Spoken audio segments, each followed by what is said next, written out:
Les amis, j'espère que vous allez bien. On se retrouve pour la première matinale trading de la semaine. On va faire un premier bon point sur les marchés avec certains qui ont ouvert hier soir, d'autres qui vont ouvrir ce matin avec la session de London. Beaucoup de choses à voir puisqu'on s'attend à avoir une semaine très volatile avec pas mal de catalyseurs macroéconomiques notamment. Alors on en a déjà un petit peu parlé hier soir, on va rentrer davantage dans le détail ce matin avec potentiellement déjà des premières prises de position. Ça sera aussi l'occasion de revenir sur les résultats de la semaine précédente, ainsi que de vous présenter un petit peu les différents lives qu'il y aura cette semaine, autant en public qu'en privé. Donc voilà un petit peu le programme de cette matinale. N'hésitez pas, comme d'habitude, aussi à poser des questions. Si vous voulez, je ferai des petites pauses régulièrement pour y répondre. Et puis je vous invite aussi, comme d'habitude, à vous abonner, à rejoindre le serveur Discord. Vous avez tous les liens dans les bios et dans les descriptions. Voilà, j'espère que vous avez passé un bon week-end. On attaque une nouvelle semaine, c'est parti. Et une semaine dans le rouge pour le moment sur le marché crypto. Alors c'est très léger, mais du rouge quand même. On voit un Bitcoin qui est largement désormais sous les 28 000 dollars. Même chose pour Ethereum qui est repassé sous les 1900 dollars. Et une grosse majorité des alts qui, elle aussi, a souffert. Je ne vous montre pas les résultats sur les 7 derniers jours parce que c'est beaucoup plus sanglant. Du côté de l'indice Fear and Greed, forcément, on a perdu confiance. Un indice à 53 aujourd'hui contre 69 précédemment, enfin la semaine dernière. Donc on voit quand même qu'il y a une perte rapide de confiance et que le doute se réinstalle très très rapidement dès qu'on a des situations de marché un petit peu moins favorables. Du côté de l'indice, du ratio long short, pardon, toujours un avantage des longues, 64,35 ce matin. Mais visiblement, ces longues ne sont pas suffisamment forts pour relancer la hausse et c'est exactement la raison pour laquelle voilà, on a un Bitcoin qui est dans cette situation. Alors la question que vous vous posez probablement c'est que va-t-il se passer cette semaine? Va-t-on chercher de la continuation baissière dans la continuité justement de ce qu'on a eu la semaine dernière? Ou est-ce que peut-on envisager un rebond technique pour revenir chercher plus haut? Alors, il y a différents points de vue à prendre en compte. C'est vrai que si on regarde uniquement la charte, évidemment, on est totalement baissier et on devrait plutôt imaginer une continuation baissière. En effet, on semble ici mettre en place un bear flag, donc pattern de continuation baissière, je le rappelle, qui pourrait nous ramener ensuite vers les 25 538. En plus de ça, si on regarde un petit peu les niveaux qui ont été break, ceux qui vont nous intéresser désormais vont être ceux-là. Les 25 500 dollars, les 23 300 dollars et les 21 300 dollars. Trois zones de forte liquidité avec notamment pas mal de FVG à ces niveaux-là. On rajoutera aussi évidemment le gap CME des 20 200 dollars qui n'avait toujours pas été comblé depuis la crise systémique du mois de mars. Maintenant, l'autre chose qu'il faut prendre en compte, c'est à court terme où se situe la liquidité. Et ça, on en a déjà parlé pas mal de fois, elle se situe plutôt au-dessus de nous. Un retour donc en direction des 29 900 dollars serait beaucoup plus envisageable à court terme pour nettoyer cette partie haute avant d'aller justement faire un retour plus bas. Donc il y a ces deux points de vue qui se confrontent un petit peu entre directement de la continuation baissière ou alors d'abord un retour dans cette zone pour récupérer de la liquidité. On voit qu'ici on a aussi de la FVG.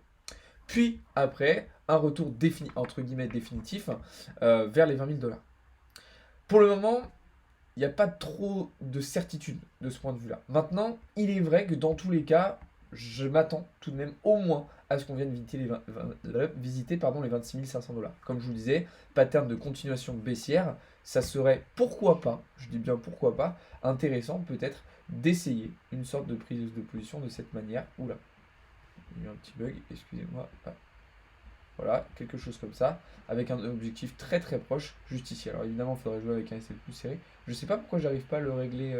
Ah si, c'est bon. Voilà, avec un SL bien plus serré. Alors évidemment, à voir où est-ce qu'on se positionne, quand est-ce qu'on rentre. Mais une idée comme ça me semble plutôt intéressante au vu de ce que nous présente la charte pour le moment. Donc voilà un petit peu ce que je pouvais dire sur Bitcoin. De toute façon, je tiendrai au courant dans le Discord tout au long de la journée et tout au long de la semaine des potentielles prises de position ou reprises de position qu'on pourrait avoir sur Bitcoin justement. Donc voilà, mais pour le moment, c'est un petit peu ça que je surveille. Déjà, une première direction, on va dire, vers les 26 500 dollars. Et après, soit rebond technique vers 29,5, soit continuation directe sous les 26 000 comme je l'ai montré précédemment.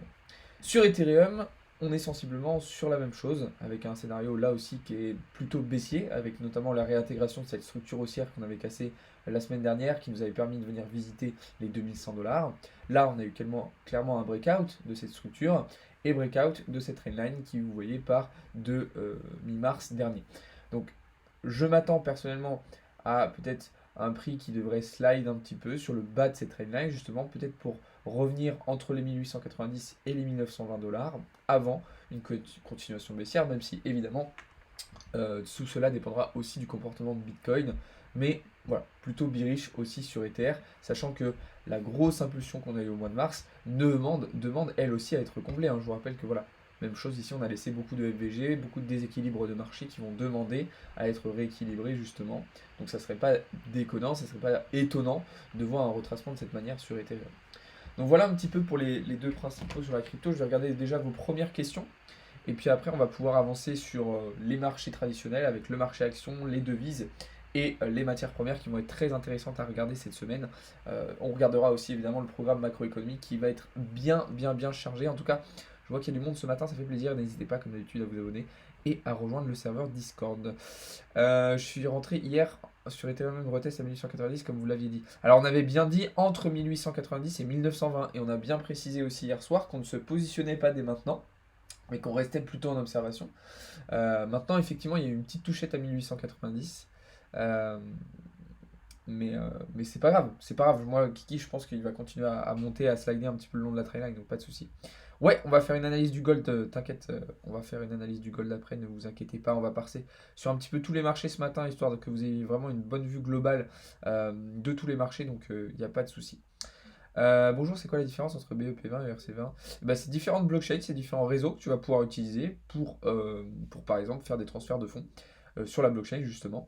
Donc très attention à quand vous saisissez une adresse, à ce que ce soit la bonne correspondante entre votre adresse de dépôt et votre adresse de retrait, de manière à ce que vous ne perdiez pas les fonds justement que vous voulez transférer. Donc voilà. Alors, comme je vous le disais, on va continuer désormais un petit peu plus du côté des marchés financiers traditionnels. Alors évidemment, il va falloir garder un œil très attentif sur le DXY cette semaine qui a été très latéral hein, la semaine dernière. Vous voyez qu'on a vraiment range dans cette zone. Maintenant, la question qui se pose, c'est va-t-on faire un nouveau plus haut et inverser la grosse tendance baissière dans laquelle nous sommes depuis plusieurs semaines, ou est-ce qu'on va tout simplement faire de la continuation, revenir s'appuyer sur les 100,9 points et aller chercher plus bas par la suite? Ça, pour le moment, c'est assez compliqué à dire et ça va énormément dépendre des résultats macroéconomiques de la semaine. On va regarder le programme, le calendrier encore une fois juste après, mais ça va vraiment dépendre voilà, des résultats du PIB, d'immobilier américain, qui va vraiment donner une direction beaucoup plus claire au dollar sur la semaine à venir selon moi. Évidemment, qui dit qu'on regarde le S&P 500, le DXY dit qu'on va regarder aussi attentivement S&P 500 et Nasdaq, qui sont tous les deux sur des résistances importantes. Nasdaq qui est embourbé totalement depuis plusieurs semaines dans sa résistance daily des 13 000 points, et S&P 500 lui qui s'est de nouveau fait rejeter sur sa résistance intermédiaire des 4160 points, exactement comme au mois de février dernier, ce qui devrait probablement nous ramener vers les 3800 points. Donc pas forcément très encourageant, mais on peut encore espérer, je pense, un breakout, mais ça semble vraiment très compliqué, surtout au vu de la situation et du programme macroéconomique, encore une fois, de la semaine, qui est très chargé. Donc voilà pour les indices. On gardera un œil sur le CAC 40, bien évidemment, sur lequel on prévoit potentiellement un retournement et donc un positionnement en short. Maintenant, le prix d'entrée n'est pas encore défini avec précision et on attend davantage de signaux de retournement justement pour se positionner, mais toujours important de garder ça à l'œil. Du côté du marché Forex, on a toujours quelques petites positions en cours et notamment je pense à Euro USD sur lequel on s'était positionné vendredi de la semaine dernière, enfin pas là, mais celle encore avant. Donc un trade qui se démarre, qui se passe à merveille. Et là, on voit qu'on est arrivé sur notre deuxième entrée. Je vous avais dit que si on revenait tester les 1.10, ça pouvait être une potentielle nouvelle entrée très intéressante pour re-rentrer en short. Et là, vous voyez qu'on est en plus vraiment dans un pattern de continuation baissière, donc plutôt intéressant. Donc voilà pour EURUSD. Il y avait aussi le USD GPY sur lequel on s'était positionné. Là aussi une très belle prise de position qui a déjà été sécurisée d'ailleurs vendredi dernier. Et l'autre position que je garde à l'œil, c'est potentiellement sur le dollar face au franc suisse qui arrive en H4 dans une belle zone de FVG qui pourrait correspondre à un prix d'entrée, enfin une zone d'entrée très intéressante pour revenir chercher des targets un petit peu plus haut. Donc le dollar américain, pas mal à surveiller. Et enfin, du côté des matières premières et notamment du gold, on a définitivement eu notre breakout baissier avec un pullback qui a été validé. Donc ça, on vous en avait parlé hier soir dans le live prépa de la semaine. Et donc positionnement validé pour le moment. Attention, en cas de réintégration, j'ai ma zone d'invalidation qui est très très proche puisque je considérais que le scénario sera donc totalement annulé. Donc voilà, sortie pour le moment baissière sur le gold, il faut rester évidemment prudent et ne pas rentrer trop fort puisque c'est une position qui reste tout de même relativement risquée. Mais voilà ce que je pouvais dire là-dessus pour l'ensemble des marchés cette semaine. Voilà ce qu'on pouvait dire un petit peu pour le moment. Donc voilà, je crois que j'ai rien oublié dans ce que je voulais vous partager. Non, en termes d'analyse, c'est ok.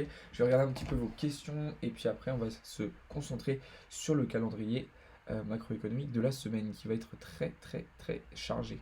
Quelle plateforme recommandes-tu pour les échanges de matières premières?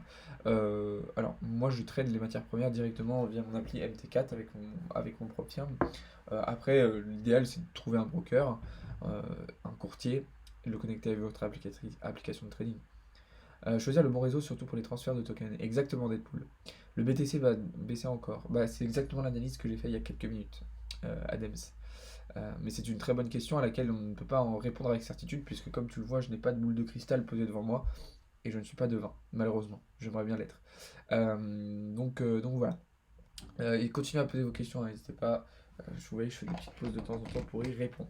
Alors, programme macroéconomique de la semaine très chargé. Ok.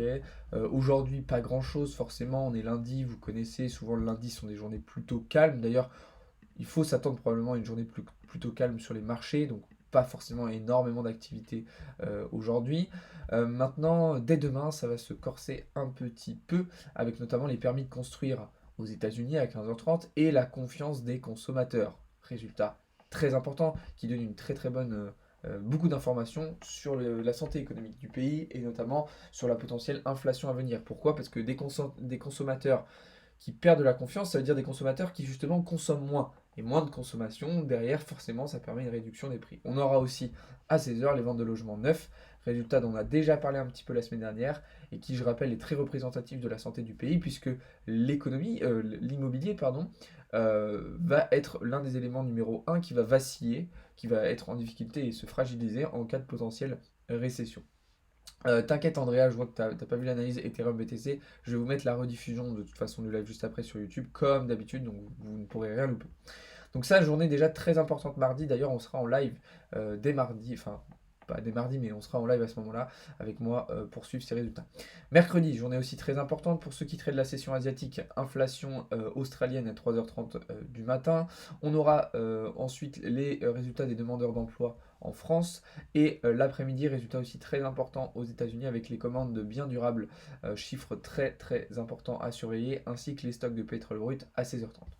Jeudi ensuite, c'est la journée la plus importante de la semaine tout simplement, puisqu'on aura les résultats du PIB américain à 14h30. Donc évidemment, résultat décisif qui devrait créer beaucoup beaucoup de volatilité sur les marchés. Et on aura dans le même temps, au même moment, les inscriptions hebdomadaires au chômage, comme tous les jeudis à 14h30. Vous le savez, là aussi, on sera en live ensemble pour suivre tous ces résultats. Et enfin, vendredi, une journée encore bien chargée. Donc vous voyez que à part aujourd'hui, on a une semaine qui est très très très remplie. Pour ceux qui traitent la session asiate aussi, chiffre d'inflation au Japon. On aura ensuite dès 7h30 les résultats du PIB français, ainsi que les résultats d'inflation dans un certain nombre de pays européens, et on aura même les résultats justement de la croissance globale de l'Union européenne à 11h. Donc une matinée très intéressante qui va être importante à surveiller. Et le vendredi après-midi, alors là, résultat décisif du côté des États-Unis avec le PCE Core, donc indice des prix à la consommation des ménages, qui là aussi devrait créer beaucoup de volatilité. Et donc là aussi, on sera en live pour suivre tout ça. D'ailleurs, pour faire pour aller dans la continuité de ce calendrier, je vais vous montrer un petit peu le calendrier Blockchain Capital de la semaine avec tous les lives justement auxquels vous aurez accès.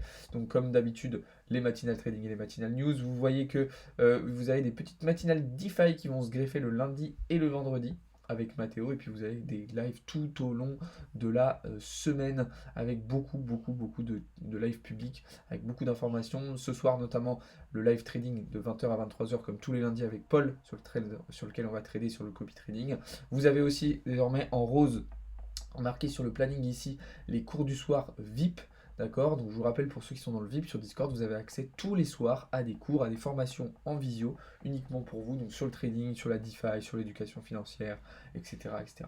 Donc voilà, beaucoup de live, je vous laisse aller voir tout ça. De toute façon, je vais vous partager le planning précisément de la semaine dans le Discord, comme ça vous pourrez aller voir tout ça en détail. Donc voilà un petit peu ce qu'on pouvait dire pour ce matin. à première vue. Donc ça c'est plutôt intéressant. Encore une fois, n'hésitez pas à poser vos questions, les amis. Je suis là aussi pour y répondre. Tu trades sur quelle plateforme? Les cryptos sur BitGet, Omar, et les autres, le forex, les actions, les matières premières sur mon propre firme directement. Donc voilà, je vais aller regarder un petit peu, je m'étais noté des petites choses, voir si j'avais rien oublié de vous partager ce matin, parce que c'est vrai qu'il y avait quand même pas mal de choses à dire hein, aujourd'hui. Il y avait quand même pas mal d'informations à vous partager. De toute façon, je vous les partagerai tout au long de la journée, si vous vous en doutez bien. Je vous tiendrai au courant de l'avancée de tout ça, des potentielles prises de position qu'il y aura tout au long de la semaine. Vous le savez comme d'habitude, et tout ça, je vous rappelle que c'est dans le Discord que ça se retrouve, donc n'hésitez pas à aller voir ça, c'est très très important. Qu'est-ce que je m'étais noté qu'il fallait que je vous dise? Alors oui, je voulais vous montrer un petit peu les résultats justement qu'on a eu la semaine dernière chez Blockchain Capital, puisque des résultats qui ont été très très très très intéressants. Je vous les ai déjà partagés hier soir pour ceux qui étaient présents. Donc pour le VIP, plus 3,5% la semaine dernière, très bon résultat dans la continuité de ce qu'on a toutes les semaines de toute façon. Le seul petit X a été sur le copy trading où on fait moins 2,92% la semaine dernière. Sur le prop firm, plus 1,81%. Et sur les comptes de la société Blockchain Capital, plus 44,97%. Je le précise bien que ce sont des pourcentages, j'ai bien noté des pourcentages parce que c'est beaucoup plus représentatif. Par exemple, si je vous avais marqué des sommes, sur le prop firm, c'est 1,81% représente beaucoup plus en termes de dollars que ce résultat. Mais les meilleures performances ont bien été faites ici, bien que ce soit ici qu'on ait les plus gros montants en dollars. Donc très très bon résultat la semaine dernière, encore une fois, chez Blockchain Capital, comme vous le voyez juste ici. Qu'est-ce que j'avais noté? Ah oui, résultat, info très très importante qui nous vient tout droit du Salvador hier soir, puisque le pays qui a adopté Bitcoin, vous le savez, va lancer dès aujourd'hui un programme universitaire nommé le Cubo Plus. Alors c'est un programme universitaire qui va être directement financé par l'entreprise Tether. Alors je ne sais pas s'il y a un article. Tac, tac, tac. Ah voilà, il est ici. Et donc le but va être directement de former les élèves de cette université à l'ingénierie Bitcoin et au développement du réseau Lightning. Donc on voit vraiment qu'au-delà de l'adoption de la monnaie Bitcoin au Salvador, qui certes a changé toute l'économie, a relancé le tourisme notamment, etc., il y a aussi la volonté d'inscrire Bitcoin et son utilisation dans les mœurs du pays via une utilisation dès le plus jeune âge, de la formation dès le plus jeune âge. Et donc forcément, c'est quelque chose qui va exagérer encore davantage l'adoption et la démocratisation de Bitcoin dans ce pays. Donc c'est une très très bonne nouvelle, évidemment. Et puis voilà, pour tous ceux qui voudraient apprendre le Bitcoin, s'il y en a qui sont jeunes ici, vous savez dans quel pays partir pour apprendre tout ça. Qu'est-ce qu'on a appris aussi? Alors ouais, je vous ai parlé hier dans une petite vidéo courte du chat GPT de la finance. C'est tout simplement finchat.io. En gros, pour ceux qui connaissent ChatGPT et qui utilisent ChatGPT, et bien là vous avez exactement la même chose, mais en fait sur la finance. Donc ça vous permet de poser des questions sur plus de 750 entreprises et 750 investisseurs. Donc en fait, une accumulation d'informations très intéressante qui va vous permettre d'en savoir plus sur potentiellement certains actifs sur lesquels vous souhaitez investir ou vous positionner. Ce qui est très bien, c'est que là, FinChat.io, contrairement à ChatGPT qui reste dans des réponses très neutres, va vous donner un raisonnement en plus de l'information et va vous donner aussi les sources sur lesquelles vous allez pouvoir vous appuyer. Donc c'est évidemment quelque chose de très intéressant. Si ça vous intéresse, je vous ferai un petit tuto pour vous montrer un petit peu comment l'utiliser. Et je ferai peut-être une vidéo comme j'avais faite avec ChatGPT où on lui poserait des questions justement sur certains assets. Donc si ça vous intéresse, dites-le moi dans le chat et on fera ça très prochainement. Donc voilà, qu'est-ce qu'on avait d'autre d'intéressant? Ah oui, alors là c'est un petit peu plus du fun fact, mais on a appris que le directeur de la communication de la Maison Blanche détenait plus de 50 000 dollars de Bitcoin et plus de 15 000 dollars d'Ethereum. Donc visiblement la démocratisation et l'adoption se fait même au plus haut de l'État. Donc c'est plutôt cool. Regarde les stats sur plusieurs semaines et redis-nous. Les stats de quoi, Momo? Les stats vite sont éclatés. Alors, plus 3,5% si tu arrives à faire ça toutes les semaines, c'est très très bien. Effectivement, la semaine ici dans le VIP a été plus faible que d'habitude, mais sachez que d'habitude on tourne plutôt sur du 15-20%. Voilà, Malo, comme je te dis, je t'invite à aller voir enfin, comme tu as dit Momo, je t'invite à aller voir les résultats sur plusieurs semaines et tu verras qu'elles sont pas du tout éclatées. Au contraire.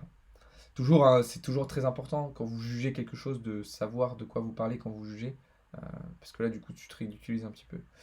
HNT, regarde en daily ou H4, ça fait des tasses séances. Il est bullish. Ok, je vais regarder ça. Mon scénario court terme, je voulais le partager en début de live. Je vous invite à aller voir la rediffusion que je vais vous mettre après, que je vais vous mettre juste après pour la voir. Parce que si je répète à chaque fois qu'il y a des nouvelles personnes, l'analyse BTC, on va jamais s'en sortir. Et je vais passer mon temps à dire ça. Alors, tu m'as dit HNT en H4 Daily, qui est plutôt intéressant. Alors, hop, hop, hop. Alors, moi, je t'avoue, Momo, je crois que c'est Momo qui posait la question. Je suis pas forcément fan de ces patterns, ta séance, etc. Euh, Effectivement, il y a quelque chose qui y ressemble, mais même pas tellement, puisque je rappelle que quand même, normalement, ta séance, c'est vraiment quelque chose comme ça. Là, on ne l'a pas exactement. On a plutôt une sorte de petite accumulation verticale, donc attention. Maintenant, est-ce qu'il est bullish, est-ce qu'il est bearish il n'est pas hyper bullish quand même. Il n'est pas hyper bullish. Alors, il a fait des très belles performances. Maintenant, attention, on voit qu'il y a des niveaux de résistance là qui vont être importants, qui vont être compliqués à passer. Beaucoup de structures en fait qui vont être assez compliquées à casser. Donc, oui, HNT peut faire de belles performances. Maintenant, il y a quand même du très très lourd au-dessus de lui. On voit que par exemple aussi, si tu regardes en H4, on va voir que juste en dessous, là, on va avoir de la FVG daily. Alors là, elle n'est pas visible sur du H4, enfin si un petit peu, mais il y a des choses à revenir récupérer dans cette zone. Donc attention, attention tout de même. Et puis bah là, on voit qu'on est quand même sur un gros niveau de résistance. Alors si on le flip, ça peut être très bullish derrière, effectivement, et on va pouvoir aller regarder des targets vers les 3 $. Mais pour le moment, c'est peut-être un petit peu tôt pour, par exemple, se positionner en long. Tu vois, moi, je serais un petit peu plus patient, même si effectivement c'est intéressant. Je resterai un petit peu plus prudent. Et en plus, tu vois, si tu prends par exemple cette structure-là, et si on vise un retracement du coup de cette structure-là, ben, tu vois que là, on va arriver pile poil sur les 50 et les 61% de Fibo. Donc peut-être que cette impulsion n'est tout simplement qu'un retracement de cette impulsion haussière pour aller chercher de la continuation derrière. Donc prudence tout de même, mais effectivement, ça peut être quelque chose à surveiller, je suis d'accord avec toi. Donc voilà, là on voit qu'on va revenir tester probablement les 50-61% avec le choc qui est ici, qui correspond à la structure précédente d'ailleurs. Donc évidemment ça peut être intéressant de le surveiller, je suis d'accord. Je suis d'accord, je suis d'accord. BTC pourrait pump si BTC... Ah, Bloor pourrait pump si BTC chute. Pas forcément. C'est pas... Pourquoi Fabio, tu penses que le Bloor pourrait pump si BTC chute? Quelle corrélation te fait dire ça? Mais après, ça peut arriver effectivement qu'il y ait certains alts qui se décorrèlent un petit peu du comportement de Bitcoin à court terme et qui fassent des performances un petit peu différentes. Ça, c'est tout à fait possible, effectivement. C'est des choses qu'on voit très régulièrement, hein, de toute façon, sur le marché, avec une certaine hétérogénéité dans les comportements de prix, hein, bien sûr. Franchement, ça y est, ça m'a saoulé le trading. En fait, c'est que de la chance le trading. Alors, si tu penses que c'est que de la chance, c'est que tu n'as pas bien appris, c'est que tu t'es pas bien formé. Parce que le trading, c'est tout sauf de la chance. Justement, c'est énormément de compétences, de connaissances, d'analyse, de gestion de risque, de gestion des émotions, de gestion du risque. Il n'y a absolument aucune place à la chance dans le trading, aucune place au hasard, en fait, tout simplement dans l'investissement en général. Si tu penses ça, c'est que tu as potentiellement fait des erreurs à certains moments, mais vraiment, c'est absolument pas le cas. Et penser que ça l'est, évidemment, ça vous empêchera d'être bon, d'être rentable, puisque si vous pensez laisser dans votre analyse une part au hasard et à la chance, eh ben vous tirez une balle dans le pied, clairement, ça c'est une évidence.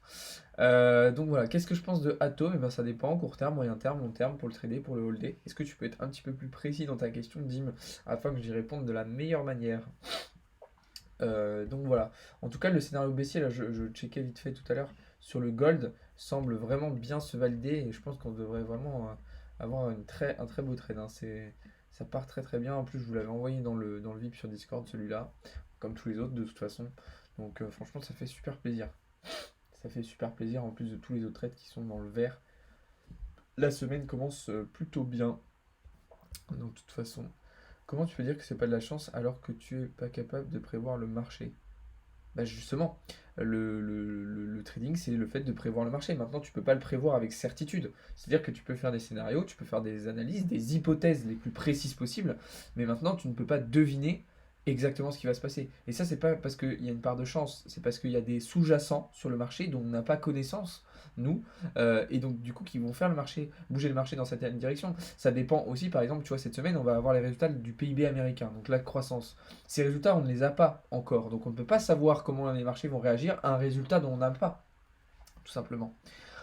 Tu penses que le BTC va encore baisser? Je vous invite, même réponse, j'ai déjà fait le scénario sur BTC, l'analyse, donc je vous invite à aller voir la rediffusion que je vais vous mettre juste après, parce que si à chaque nouvelle personne qui me demande une analyse BTC, je la refais, on va pas s'en sortir. À court terme sur Atom, alors ça reste, Atom de toute façon reste un token dans un écosystème très intéressant. Maintenant, c'est vrai qu'à court terme, bah, il a été lui aussi en difficulté, hein, comme une bonne partie du marché la semaine dernière. Là, ce qu'on voit, c'est que voilà, il revient sur un support intéressant, Atom, d'accord, donc sur ces niveaux-là, à voir si on a à nouveau une réaction plutôt positive ou si derrière on part sur de la continuation baissière pour revenir chercher les 8,5 dollars environ. Donc là, on voit qu'on est sur un niveau intermédiaire. Je vais te le tracer. Je sais pas pourquoi je l'avais enlevé. Voilà, donc un niveau intermédiaire qui est à peu près ici. Alors pourquoi bon, voilà. Donc soit on a réaction, et dans ce cas-là, on pourra relong vers les 12 dollars ou même vers les 15 dollars, soit on a breakout baissier de ce niveau de support, et dans ce cas-là, on ira ici. Pour le moment, c'est un petit peu tôt pour le dire. On voit qu'on a fait une première touchette sur le support justement, sans prise de liquidité, sans absorption de liquidité, contrairement à ce qu'on avait pu faire ici. Donc à voir un petit peu comment ça va se dérouler, à voir aussi comment Bitcoin va réagir, c'est lui qui définira un petit peu tout ça. Mais effectivement, Atom a gardé dans le viseur pour ce début de semaine, puisqu'il va potentiellement être intéressant à trader, je pense. APT Daily, je crois, il y a une superbe configuration. On va regarder ça tout de suite. Alors, APT, USDT. Hop, en daily, tu me dis, alors en daily, on s'était positionné là, comme vous le voyez, donc avec une prise de profit intermédiaire qui avait été prise ici sur APT, et on avait un TP final qui était ici. Donc voilà, je rappelle quand on fait des TP partiels, toujours les SL qui sont remontés à BE. Donc là, il y avait une sortie ici qui avait été faite et un BE qui avait été fait ici, du coup sur APT, et puis malheureusement, avec la chute de la semaine dernière, on était repassé en dessous. Alors, je vais effacer tout ça. Hop, pour le moment, et on va repartir du coup sur du daily puisque Momo me dit qu'on a une belle configuration haussière. Alors effectivement c'est intéressant puisque en fait on est tout simplement sur le plus gros niveau de support de la chart, comme vous voyez juste ici. Putain mais mon trading 2 il bug à moitié, j'ai l'impression, quand je trace des trucs. Donc effectivement c'est plutôt bullish, évidemment. Maintenant c'est trop tôt pour se positionner. C'est-à-dire que vu la continuation, enfin vu la forte baisse qu'on a eu la semaine dernière sur Bitcoin notamment, si continuation baissière il y a, et donc breakout baissier de ce niveau, derrière vous voyez qu'il y a beaucoup de liquidités à revenir chercher ici et là. Donc sous les 5, enfin au niveau des 5 dollars et même sous les 5 dollars. Donc s'il y a cassure, derrière il y aura évidemment un très beau shoot. Maintenant c'est vrai que c'est plutôt encourageant et je pense qu'on pourrait effectivement s'attendre à une continuation haussière désormais. Alors on va regarder sur Fibo sur quel niveau on est arrivé. Ok, on n'est pas du tout arrivé à un retracement de 50%. Donc ça c'est un petit peu peut-être un petit hic qu'il faut noter. Donc moi sur APT évidemment je le garderai à l'œil effectivement, mais j'attendais vraiment soit un rebond net, en fait une réaction nette sur le support qui me dirait ok là on va repartir à la hausse. Sachant que là il y a un petit peu de FVG, donc d'ailleurs ça peut être intéressant peut-être de tenter un petit long. Soit je vois qu'il y a un breakout baissier avec retest, et dans ce cas là je me positionnerai en short. Mais pour le moment ça peut être un petit peu présomptueux, un petit peu prématuré de se positionner dès maintenant sur APT. Mais effectivement il faut le garder à l'œil, et de toute façon je vous tiendrai au courant de potentielles positions que je prendrai dessus cette semaine. Est-ce que tu penses de GPT est intéressant? Non. La crypto, le GPT, Omar, ou ChatGPT? Le trading holding ou le staking le plus rentable? Il n'y en a pas forcément un qui est plus rentable que l'autre. En fait, ça dépend du temps que tu vas pouvoir passer. Si tu peux faire du trading toute la journée, ça te permettra de gagner de l'argent plus rapidement qu'avec le fait de holder. En fait, c'est pas forcément qu'il y en a un qui est plus rentable, c'est juste que c'est une rentabilité qui est pas au même moment. Le trading, tu vas gagner de l'argent quotidiennement. Le fait de holder, ça va être des rendements par exemple sur 6 mois, 1 an. Donc, stacking, même chose. Donc ça dépend vraiment du temps que tu as à passer sur ces activités-là et de tes objectifs. Est-ce que tu veux des rendements rapides ou est-ce que tu veux des rendements long terme? Le mieux, c'est de combiner justement, d'utiliser par exemple les gains en trading pour holder ou faire du stacking. Oui, il y aura bientôt une vidéo sur FinChat GPT. Steve, t'inquiète. Ah, la crypto GPT, bah écoute, je la connais pas du tout cette crypto, Omar. Je connais pas du tout cette crypto. Donc voilà. Bref les amis, on va se laisser là pour ce matin. Il y a Mathéo qui va prendre le relais dans une petite quinzaine de minutes pour sa matinale DeFi. Et puis après vous aurez Théo jusqu'à 11 h. Donc déjà ce matin vous allez être bien blindé en termes d'informations, ça va être sympa. Donc voilà, je fais une dernière analyse ACH qui demande le Algorand en 2 heures avec un potentiel double bottom. On va regarder ça. Et après je vais vous laisser là pour ce matin. Hop, Algorand USDT. Tac, et tu me dis du coup sur 2 heures, tu vois un double bottom. Effectivement, il y avait une sorte de double bottom, mais comme tu vois, le double bottom n'a pas été validé, puisque la neckline n'a pas été cassée. Donc effectivement, là, on avait un double bottom, mais ici, tu vois, on n'a pas réussi à break ce niveau. Donc effectivement, double bottom annulé. Et en fait, du coup, j'ai envie de te dire, moi, je verrais même pas un double bottom, je verrais peut-être plutôt un M. Peut-être un. Ouais, non, j'allais dire une bêtise. Donc, ouais, malheureusement, double bottom invalidé là sur Algorand. Mais effectivement, ça aurait pu être intéressant si on avait un break de la neckline ici. On aurait pu avoir retest et derrière, continuer, enfin, retournement de situation pour aller combler, bah, par exemple, cette zone-là. Mais de toute façon, comprenez bien que là, certes, on peut avoir de la continuation baissière, mais comprenez bien qu'avec la forte chute qu'on a eue la semaine dernière, on a laissé beaucoup de déséquilibre de marché au-dessus de nous, beaucoup de liquidité, et que forcément cette liquidité, elle va demander à être comblée et à revenir à être rééquilibrée en fait. Donc c'est quelque chose qui peut peut-être aussi attirer un petit peu les prix vers le haut pour cette semaine. Mais ça, c'est trop dur de le savoir. Tu fais quoi dans la vie à part le trading? Ben, je vous forme, je vous accompagne.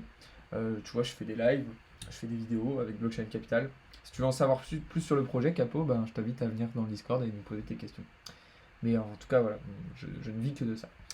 Voilà. Bref, les amis, je vais vous laisser là pour ce matin. Comme je vous le disais, Mathéo va prendre le relais juste après moi, là, dans une petite quinzaine de minutes pour une matinale sur la finance décentralisée, donc matinale DeFi. Et puis après, vous aurez Théo aussi jusqu'à 11 h. Vous voyez que de toute façon, beaucoup de live encore cette semaine. Je vais vous partager le planning directement dans le serveur Discord, comme ça vous pourrez aller voir ça en détail. Et n'oubliez pas, pour ceux qui sont dans le VIP sur Discord, que vous avez encore une fois cette semaine vos cours du soir en chaque fin de journée. Donc n'hésitez pas à aller voir ça. Voilà les amis, je vous souhaite à toutes et à tous une très bonne journée, une très bonne semaine. On se retrouve de toute façon juste après dans le serveur Discord. Et puis sinon on se retrouve au plus tard ce soir à 20 h, de 20 h à 23 h pour un live trading comme tous les lundis avec Paul, sur lequel on va trader sur le copy trading. Donc voilà, passez toutes et tous une bonne journée, une bonne semaine, bon courage pour ceux qui bossent, bonnes vacances pour ceux qui sont en vacances. Et puis on se retrouve juste après dans le Discord et tout au long de la journée. Salut tout le monde, c'est Alex pour Blockchain Capital.